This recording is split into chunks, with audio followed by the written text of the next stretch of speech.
నమస్తే మామ, నేను ఈరోజు ఫిష్ కర్రీ వండిన బ్యాచిలర్ స్టైల్లో. నోట్లో వేసుకుంటే పన్నీర్ ముక్కలా కరిగిపోతుంది, అలా ఉంటుంది ఈ ప్రాసెస్. సో ఈ వీడియో బ్యాచిలర్ రూమ్లో ఉండే వాళ్ళ కోసమే. ఇదే కర్రీ మనం కర్రీ పాయింట్ దగ్గర కొంటే 60 రూపాయలు తీసుకుంటాడు, మళ్ళీ ఒకటే పీస్ వేస్తాడు, కొంచెం పులుసు వేస్తాడు. ఇప్పుడు నేను చెప్పినట్టు చేశారంటే ఫ్రెండ్స్ అందరూ కూడా మంచిగా కూర్చుని తినొచ్చు. సో ఈ వీడియో అక్కడ స్కిప్ చేయకుండా కంప్లీట్గా చూడండి. అలాగే ఈ వీడియోకి ఒక లైక్ చేసి నన్ను సపోర్ట్ చేయండి. ఫస్ట్ అయితే చేపలు సాల్ట్ వేసుకుని బాగా కడుక్కుని పక్కన పెట్టుకోవాలి. అందులో కొంచెం పసుపు, కొంచెం సాల్ట్, అలాగే కొంచెం కారం వేసుకుని మంచిగా కలిపి, కారం ఉప్పు ముక్కకి మంచిగా పట్టేలాగా మంచిగా కలుపుకొని పక్కన పెట్టుకుని మామ. ఇప్పుడు కొంచెం చింతపండు తీసుకుని నీళ్లు వేసుకుని నానబెట్టుకోవాలి.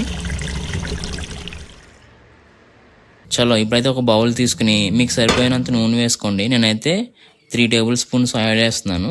కొంచెం జీలకర్ర వేసుకోండి మామ. ఇక్కడ నేనైతే ఎక్కువ వేసేసాను, ఎంత వద్దు, చిటికెడు జస్ట్ కొంచెం వేసుకోండి. అలాగే ఒక బిర్యానీ ఆకు కూడా వేసుకోండి, బాగుంటుంది టేస్ట్. ఇప్పుడైతే సన్నగా తరిగిన 3 ఉల్లిపాయలు అయితే వేసుకుంటున్నాను. వేసుకుని ఫ్రై చేసుకోండి. ఉల్లిపాయలు అయితే మంచిగా చిన్నగా సన్నగా తరుక్కోండి. ఆనియన్స్ కొంచెం ఫ్రై అయ్యాక ఇందులోకి కొన్ని పచ్చిమిర్చి, అలాగే కొన్ని కరివేపాకు ఆకులు వేసుకుని ఫ్రై చేసుకోండి.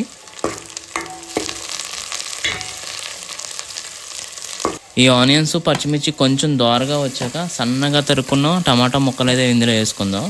ఇందులో ఒక 2-3 టమాటాలు అయితే సరిపోతాయి, చిన్నవి. అదే సైజు చూసుకుని వేసుకోండి. నా టమాటాలు చిన్నగా ఉన్నాయి కాబట్టి నేను 3 టమాటాలు వేసుకున్నా. ఇలా మంచిగా ఫ్రై చేసుకోండి. మనం టమాటాలు వేసాక కూడా ఇలా ఫ్రై అయ్యాక ఆయిల్ సెపరేట్ అవుతుంది చూసారా. ఇలా సెపరేట్ అయినప్పుడు ఇందులో కొంచెం సాల్ట్, చిటికెడు పసుపు, 1 స్పూన్ కారం అయితే వేసుకోండి. నేనైతే కారం కొంచెమే వేస్తున్నాను. కారం కొంచెం ఎక్కువ వేసుకోవచ్చు, పర్వాలేదు. ఇది పచ్చి కారం కాబట్టి చాలా కారంగా ఉంటుంది ఈ కారం, అందుకే నేను కొంచెం తక్కువ వేస్తున్నాను. ఇప్పుడు బాగా కలిపి కాసేపు మూత అయితే పెట్టేసేయండి.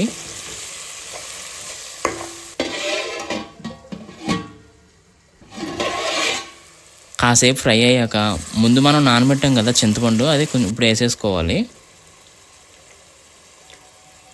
చింతపండు పులుసు వేసాక దాంతోపాటు ఒక 1/2 గ్లాస్ అయితే వాటర్ వేయండి.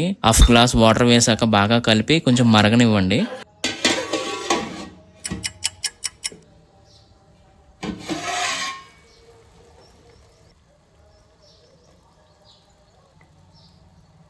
ఇందులో కొంచెం కారం తక్కువైనట్టు అనిపిస్తుంది, నేనైతే కొంచెం కారం వేస్తున్నాను.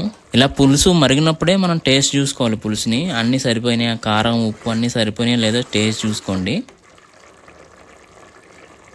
ఇప్పుడైతే మన చేప ముక్కలు అయితే వేసేసుకుందాం.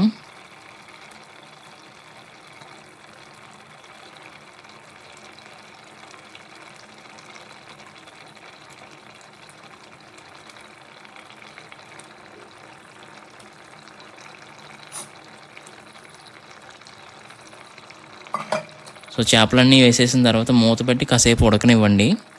ఒకసారి చేప ముక్కలు వేసేసాక ఇంకా స్పూన్ పెట్టి అయితే తిప్పొద్దు. ఇప్పుడు నేను చూపిస్తున్నాను కదా, ఇలా తిప్పండి. ఇలా 2 చేతులతో పట్టుకుని తిప్పి మళ్ళీ దాని మీద పెట్టేయండి. స్పూన్ పెట్టి తిప్పితే ఏమవుతుందంటే పీసెస్ ఉంటాయి కదా, అవన్నీ కూడా తుకడా అవుతుంది మొత్తం.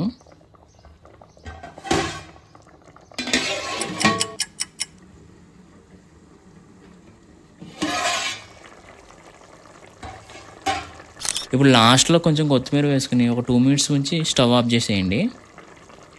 సో మన కర్రీ అయితే రెడీ అయిపోయింది. మనం ఇప్పుడు ఇలా రెడీ అయిపోయిన వెంటనే తినకుండా ఒక 20 to 30 మినిట్స్ అయితే అలాగే ఉంచండి మామ, అప్పుడే టేస్ట్ ఇంకా మంచిగా వస్తుంది.